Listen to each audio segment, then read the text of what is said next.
تابع کړیو مع داوود از داوود علیه السلام سره الجبال غرونه یسبحنا چې هغه غرونه به هم تسبیح کوو او الطير امرغانو وکنا ومنګه فاعلین د کار کوونکی د دې تفصیل مخکې په سورته سبا او په سورته صاد کې هم راځي صاد کې واقعم ذکر ده دا تسبیح څنګه کوو دومره ذکر خو الله تعالی دلته کړی دی خو داوود علیه السلام ته الله تعالی ډیر بهترین आवाज ورکړو ډیر بهترین आवाज ورکړو دا غي د بهترین आवाज هغه ګون چې کوم پیدا کیږي په غرونو کې او بیا به فرشتي باقاعده د مرغیانې داغه د خيسته आवाज د وجنه باقاعده براجم شي راکې بنستي لکه څنګه چې بلبل आवाज کوي او د نور هغه سره باقاعده یا موږ د نور شوین د کزلاک وغیرہ د आवाज لپاره نو د داوود علیه السلام د ټورو نه بهترینو او د دې د आवाज کې به ملګرتیا کوله باقاعده ور سره غرونو د هغه مزید کیفیت خو دا سي چانه ده خدای چې رسول الله صلی الله علیه وسلم خدای وی چې دا کیفیت څه وو آیا چې داوود علیه السلام ویلي عمدک بخورونه ویلي یا صرف د گونج आवाज بدومره خسته وو لکه موږ د سپیکر وغیرہ برابر کو دې لپاره چې گونجدار شي आवाज هغه کې خوبصورتي راشي یا خیست راشي داسې وو د دې مزید تفصیل خو نشته یو حدیث کې صرف یو خبره شته ده د قتاده رضی الله تعالی عنہ روایت ته چې هغه فرمایي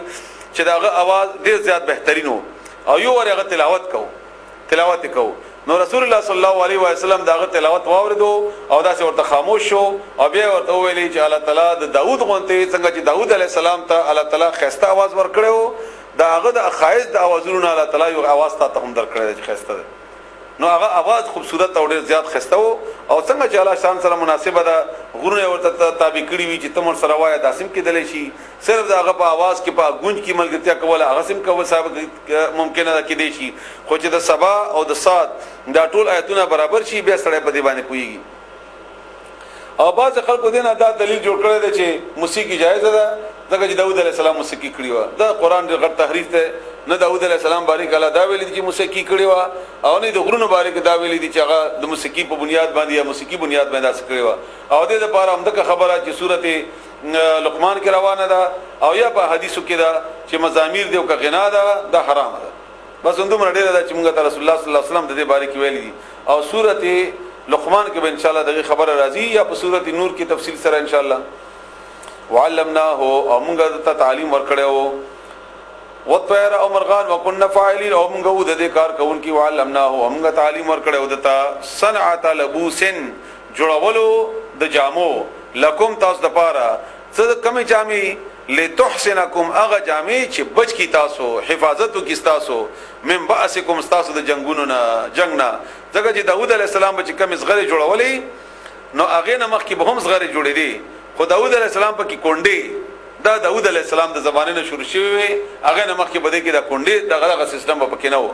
او بیا الله تعالی مخ کې فرمایي چې موږ ورته نرمه کړی و نو دا نرمه کړی خو باز خلکو دا دلیل بیان کړی دی چې طریقه ورته الله تعالی خود لې و اباز وای چې نه باقاعده الله تعالی داوود علی السلام ته دا طاقت ور کړی او دا پوهه ور کړی او چې هغه اوس په نبراو واستاب نرمم کړل او دبیم کړل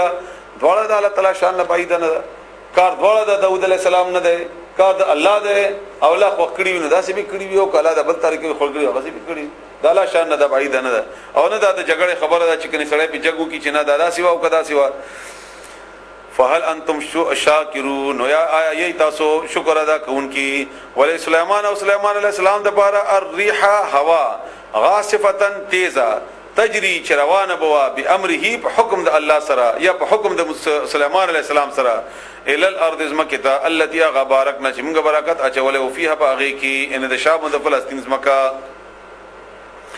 وكنا ومنغ بكل شيء بارشبان عالمين علم لرنكي ومن الشياطين او د شیطانانو من اغا يغوسونا چې غپی به وهلي ټپونه به وهلیا دا اوبو لمبلو په ذریعہ سره چې بندا داسې دن لاړ چې په اوبو کې لهود د پارا سليمان عليه السلام د پارا ويعملون او کار بکو عملا کار دون ذلك علاوه دینا نورم ډیر کارونه بکول وكنا ومنغ لهم داوی حافظین حفاظت کوونکی الله ورته پریان تابع کړیو او دې پریانو نه بیکار اغستو دریاب نه بهيري جواهرات وغیرہ دا قسم شیونه به جمع کول او نور داسې مختلف کارونه به اعلی کول د سليمان عليه السلام به کول د الله په حکم باندې د دې پریانو نه به اغستل و ایوب علیہ السلام اظهر کلا نادا چې आवाज وکړو ربه د خپل ربنا انی چې بشک از چې ما مسنی رسیدل دې ما ته الضر تکلیف وانت او ته چې کوم یې ارحم الراحمین د ټولو نه ډېر رحم کوونکی ارحم صيغه تفضیل د ډېر زیات د ټولو نه غټ رحم کوونکی دا د ایوب علی السلام د قسم په سورته صاد آیت نمبر 44 کې ذکر شوی دا او الته یو آیت نمبر 44 ختم یعنی 44 کې د ایوب علی السلام تعالی تعالی د صبر کوونکی نه ویل دي چې لوی صبر یو ده د باندې الله تعالی بیماری راوستي و شدید ترین تکلیف و ده هغه تکلیف کې د بیبي د بچو او نور خپل خپلوان پر خو ده صرف یو خزه پاتې و چې هغه د خدمت کو هغه د خدمت کو او بیا د اصل خبر الله تعالی د صبر کوي چې سره د دومره ډېر تکلیفونو د صبر کړو او صبر معنی می تاسو ته د یعقوب علی السلام په کیسه کې کړي و چې فصبر جمیل جمیل صبر هغه دی چې هغه کې شکایت نه وي نو دا دومره تکلیفونو سره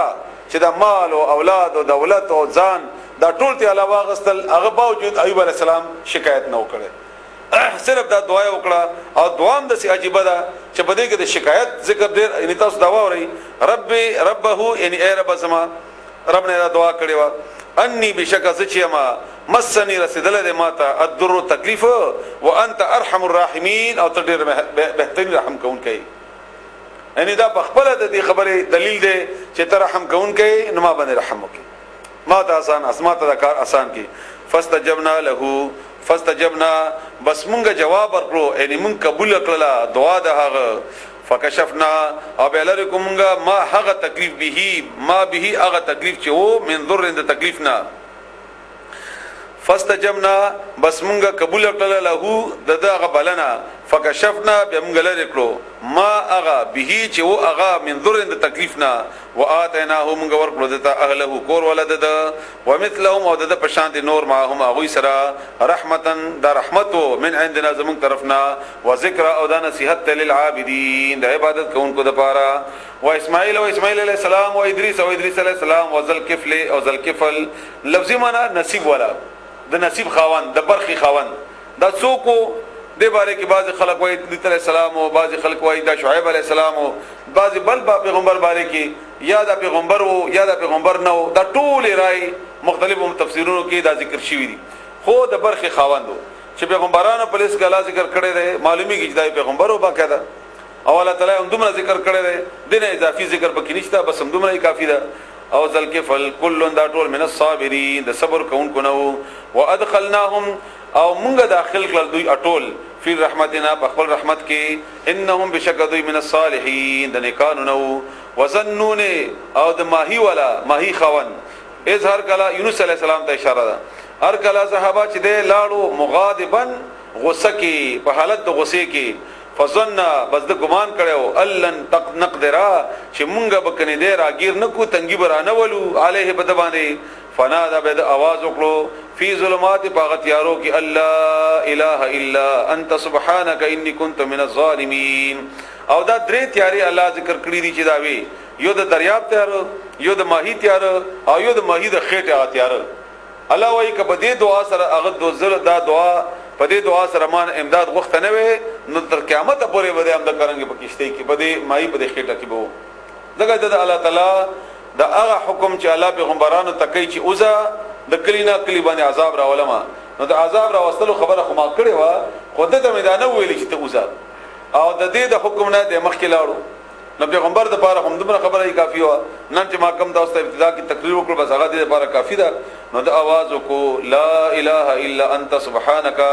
نشته بل معبود مگر ته امت معبود ته هی معبود یې سبحانك پاک ته انی بشک از چې ما كنت يمز من الظالمین د ظالمانو نا فاستجبنا نو مونږه نجات ورکړو مونږه قبول کړل له دعا دغه ونجینا هو مونږه نجات ورکړو هغه ته من الغم د غمنا دغه پریشانینا وکذالک هم دغرنګ ننجل المؤمنین مونږه نجات ورکو مؤمنانو ته پس باندې